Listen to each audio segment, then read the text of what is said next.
नमस्कार, आप सभी का astrology I of the Vedas में स्वागत है। एक व्यक्ति जब ज्योतिष का नया-नया ज्ञान प्राप्त करता है, तो काफ़ी समय तक उसको समझ में ही नहीं आता है कि किस तरीके से एक हॉरोस्कोप का एनालिसिस किया जाए, कहाँ से शुरू किया जाए। तो आज का जो टॉपिक है, वो बहुत इम्पोर्टेंट है। क्योंकि एक हॉरोस्कोप के एनालिसिस में यानी कि जन्म कुंडली के विश्लेषण में कोई एक फैक्टर यूज़ नहीं होता है। यहाँ पे कई फैक्टर हैं जिनको दिमाग में रख कर के जन्म कुंडली का विश्लेषण किया जाता है। तो उनमें से एक फैक्टर को मैंने आज ले रखा है, उस पे मैं विस्तृत रूप से आपको समझाऊंगी, एक कुंडली के माध्यम से भी बताऊंगी। क्योंकि जब आप जन्म कुंडली में देखते हैं कि बहुत अच्छा प्रॉमिस है या खराब प्रॉमिस है, यानी कि प्रॉमिस योगों को कहते हैं, जन्म कुंडली में बनने वाले योगों को जब आप देखते हैं तो उसके बाद कई बार उनके रिजल्ट हमें नहीं मिलते हैं। तब उस समय व्यक्ति को समझ में नहीं आता है कि इतने अच्छे योग होने के बावजूद मुझे ऐसे रिजल्ट क्यों नहीं मिले, और दशा का क्या रोल है, किस तरीके से क्या गोचर को पहले यूज़ करना चाहिए। तो इस तरीके के कई क्वेश्चन हम लोगों के मन में आते हैं, तो मैं सभी का आज समाधान करूंगी। तो वीडियो में आपने अंत तक बने रहना है। चैनल पे नए आए हैं तो चैनल को सब्सक्राइब कर लीजिए, साथ में बेल आइकन को प्रेस कर लीजिए, जिससे आपको आने वाले वीडियोस के नोटिफिकेशंस मिलते रहेंगे। क्योंकि आने वाले वीडियो में नवांश पे तो चर्चा होगी ही, साथ में जन्म कुंडली के विश्लेषण के अलग अलग फैक्टर्स हर वीडियो में बताए जाएंगे।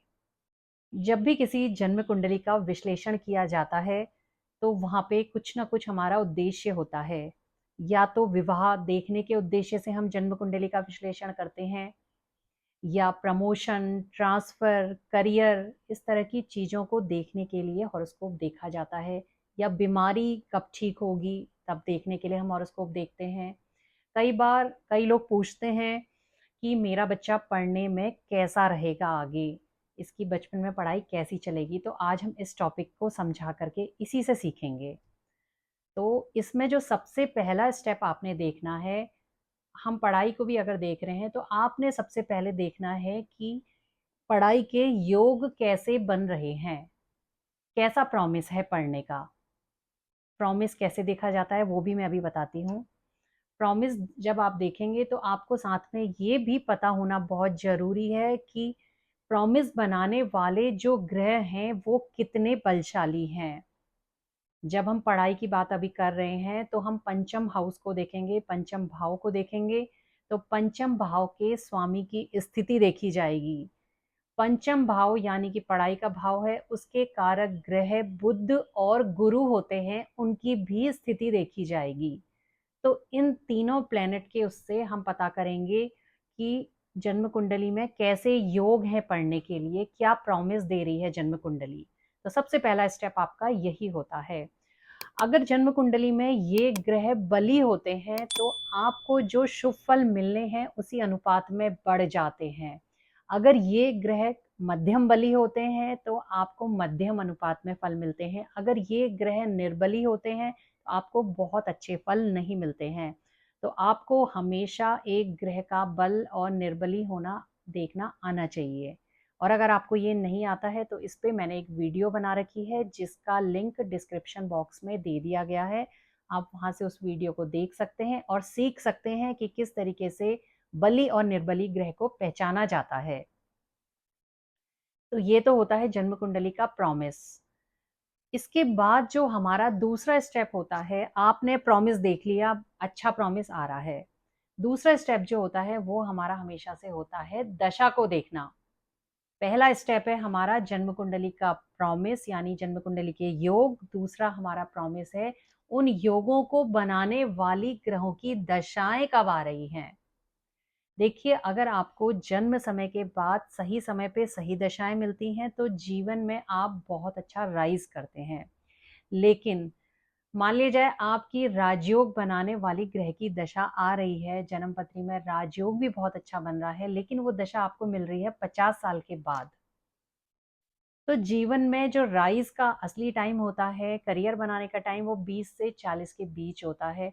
तो वो दशा जो 50 के बाद मिल रही है, अगर इस समय पे मिली होती तो ज्यादा जीवन में हम राइज करते। लेकिन 50 के बाद मिल रही है, राइज तो करेंगे, लेकिन वो राइज उतना नहीं होगा। तो दशा का बहुत ज़्यादा महत्व है, पहले योगों का, उसके बाद दशा का। और जो गोचर होता है वो सबसे आखिर में अप्लाई किया जाता है।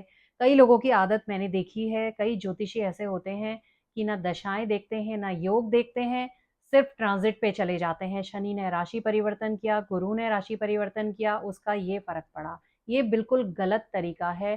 ट्रांजिट हमेशा किसी इवेंट को पिन करने के लिए किया जाता है। मैं ट्रांजिट को बहुत विस्तृत रूप में नहीं बताऊंगी, मैं एक छोटा सा बता देती हूँ कि कब यूज किया जाता है। मान लिया जाए आपने मुझसे पूछा कि मेरी नौकरी कब लगेगी। मैंने पहले आपके योग चेक करे कि हाँ, जन्म कुंडली प्रॉमिस दे रही है। दशम हाउस की 11th की 2nd की दशा आ रही है, अर्निंग का टाइम आ गया। अब योग आपका मिल गया, जन्म कुंडली में प्रॉमिस मिल गया। दूसरा स्टेप है दशा। फिर मैं चेक करूंगी कि वो दशा कब आ रही है। अब मैंने देखा कि आपको दशा भी मिलनी शुरू हो रही है और अब आपकी दशा बिल्कुल शुरू हो चुकी है। लेकिन अब आपको नौकरी मिलेगी कब? अब यहाँ पे ट्रांजिट का रोल आता है।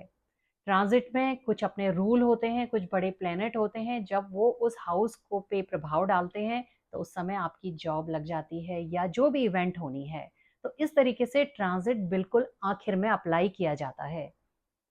तो अब हम ऐसा करते हैं, एक जन्म पत्री ले लेते हैं और उसके माध्यम से जानते हैं कि जातक की जन्म कुंडली में शिक्षा के क्या प्रॉमिस थे, क्या योग थे और उसकी शिक्षा कैसी हुई। ये वीडियो बहुत इंटरेस्टिंग होने वाला है क्योंकि एक ही जन्म पत्री में एक ही हाउस ने दो अलग अलग तरीके के फल दिए। किस तरीके से, वो मैं आपको समझाती हूँ। एक जन्म पत्री ली गई है।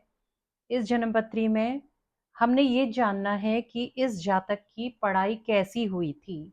तो हम इस जन्म पत्री में कैसे देख सकते हैं इस चीज को? किसी ने पूछा आपसे क्वेश्चन कि इस व्यक्ति की पढ़ाई कैसी रही। तो ये मिथुन लग्न की जन्मपत्री है और लग्नेश जो हैं उच्च के होकर के 4th हाउस में बैठे हुए हैं। अब हमने ध्यान पंचम भाव पे देना है क्योंकि हमको पढ़ाई देखनी है। तो सबसे पहला स्टेप मैंने जो आपको बताया था वो था जन्म कुंडली के योगों को देखना, प्रॉमिस को देखना। तो पंचम भाव जो है वहां पे आपकी तुला राशि है और पंचम भाव का जो स्वामी शुक्र है वो वहीं बैठा है। तो पढ़ाई का प्रॉमिस कैसे देखा जाता है, पढ़ाई के योग कैसे देखे जाते हैं? उसके लिए 5th हाउस देखा जाता है। 5th हाउस का स्वामी देखा जाता है और इसके जो कारक होते हैं पढ़ाई के, बुध और गुरु देखे जाते हैं कि इनकी क्या स्थिति जन्म कुंडली में है, ये कितने बली हैं अथवा निर्बली हैं। इस तरीके से प्रॉमिस देखा जाता है। तो सबसे पहला स्टेप है जन्म कुंडली का प्रॉमिस देखना, पढ़ाई का प्रॉमिस देखना। तो आप देख रहे हैं पंचम भाव में जो उसका स्वामी है वो वहीं स्थित है, यानी कि पंचम भाव काफी स्ट्रांग है, बली है। और पंचम भाव पे अगर आप देखें तो गुरु को छोड़ करके और किसी भी ग्रह की दृष्टि नहीं है। गुरु की नवम दृष्टि आ रही है, 1 2 3 4 5 6 7 8 9। शुक्र पे गुरु की दृष्टि आ रही है जो कि अच्छी मानी जाती है, एक शुभ ग्रह है। तो पंचम हाउस काफी अच्छा है। अब इसके हम कारक देखते हैं। इसका जो कारक है, एक कारक पहला है बुध। बुध बुद्धि का भी कारक होता है। वो आप देख रहे हैं कि उच्च का होकर के बैठा हुआ है। हालांकि राहु केतु एक्सिस में है लेकिन उच्च का होकर के बैठा हुआ है, बली है काफी। ये भद्र योग का निर्माण भी कर रहा है यहाँ पे। और जो दूसरा कारक गुरु है वो नवम भाव में बैठा है और कुंभ राशि में बैठा हुआ है और इस पे भी कोई भी मैलेफिक दृष्टि गुरु पे नहीं है, यानी कि शिक्षा के दोनों कारक ग्रह भी बहुत अच्छे बैठे हैं। शिक्षा भाव का स्वामी भी बहुत अच्छा बैठा है। लेकिन मैं आपको बता दूं यहाँ पे कि इस व्यक्ति की जो शिक्षा थी वो बिल्कुल साधारण हुई। ये पढ़ने में बहुत होशियार नहीं था। 12-13 साल की आयु में इसकी शिक्षा में बाधा भी आई थी। इसके हेल्थ के कारण कुछ टाइम के लिए पढ़ाई रुकी थी, 1 साल के लगभग। अब आपको आश्चर्य होगा, कोई भी इस हॉरोस्कोप को देखेगा तो ये कहेगा नहीं पढ़ाई बहुत अच्छी होगी। तो पहला स्टेप हमारा पूरा हो गया, जन्म कुंडली पूरा प्रॉमिस दे रही है एक अच्छी पढ़ाई का। अब हम जाएंगे दूसरे स्टेप पे। कि क्या ये चीज वास्तव में होगी या नहीं। तो अब हमें क्या देखना है, दशाएं देखनी है। तो इस व्यक्ति को जो दशा मिली थी, जन्म के समय 1 साल तक मंगल की दशा मिली, उसके बाद इसकी राहु की दशा शुरू हो गई, यानी कि इसकी राहु की दशा पूरे 19 वर्ष की आयु तक चली। अब आप जन्म कुंडली को ध्यान से देखिए, राहु कहाँ बैठा है, राहु बैठा है दशम भाव में, और इस राहु का पंचम भाव से कोई संबंध नहीं है।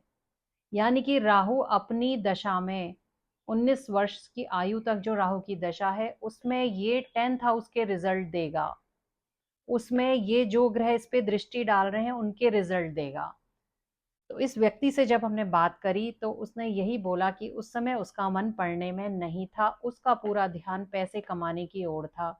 घर में क्योंकि अपना बिजनेस था, तो मैं जो है बिजनेस में कब से मैं भी काम शुरू करूं, अर्निंग करूं, तो इस ओर उसका ध्यान गया, व्यक्ति का ध्यान भटक गया। अगर इस व्यक्ति को इतने अच्छे प्रॉमिस के साथ शुक्र की दशा मिल गई होती बचपन में, तो ये एक्सीलेंट होता पढ़ने में, बहुत ये राइज करता। लेकिन इसको सही समय पे सही दशा नहीं मिली, इसको राहु की दशा मिल गई। तो ये तो दूसरा स्टेप था। इसके बाद गोचर का तो यहाँ पे फिर क्वेश्चन ही नहीं है, क्योंकि दशा ही उसको खराब मिल गई। अगर प्रॉमिस अच्छा है, दशा अच्छी आ रही है, तब गोचर पे फिर जाया जाता है। अब यहीं पे मैं आपको एक और इंटरेस्टिंग चीज इसी हॉरोस्कोप में समझाती हूँ। इस व्यक्ति को जब इसकी मैरिज हुई, इसकी मैरिज 28 ईयर्स में हो गई थी, और शादी के 1 साल के अंदर इसके 2 बच्चे हो गए, ट्विंस हुए, दोनों बेटे हुए, और बहुत आराम से। यानी कि इसी पंचम भाव ने, जिसने उसको अच्छी शिक्षा नहीं दी, उसने उसको संतान तुरंत दे दी। कैसे दी भाई? पंचम भाव का प्रॉमिस तो पूरा था कि हाँ, हम आपको अच्छे फल देंगे। अब हम उस समय की दशा पे जाते हैं, जब 28 साल में इस व्यक्ति की मैरिज हुई। इसकी जो दशा चल रही थी, वो दशा थी उस समय गुरु में शुक्र, क्योंकि राहु के बाद गुरु की दशा ही आती है ना। गुरु में शुक्र की दशा थी। अब आप देखिए क्या रोल है। अंतरदशा का जो स्वामी है वो पंचमेश है, पंचमेश की दशा आई तो उसने एक्सीलेंट फल उसको दे दिए, बहुत प्यारे से इसके 2 बच्चे हो गए। और गुरु कौन है? गुरु जो है वो संतान का कारक ग्रह है। तो इस तरीके से ये एक मेरा छोटा सा प्रयास था। मैं उम्मीद करती हूँ आपको ये पसंद आया होगा कि किस तरीके से हम आगे बढ़ते हैं, और तरीका यही होता है। तो ये तो एक फैक्टर था जिससे हम हॉरोस्कोप को इस तरीके से देख सकते हैं, और भी बहुत सारे तरीके हैं। इस पे मैं आगे बहुत ढेर सारे वीडियो बनाऊंगी। मुझे पूरी उम्मीद है कि आपको ये वीडियो काफ़ी पसंद आया होगा। आप कोई भी अपना क्वेश्चन है तो पूछ सकते हैं, कमेंट कर सकते हैं, आपके हर क्वेश्चन का जवाब दिया जाएगा। और वीडियो को लाइक कीजिएगा, शेयर कीजिएगा, चैनल को सब्सक्राइब कर लीजिएगा, साथ में बेल आइकन को प्रेस कर लीजिएगा। धन्यवाद।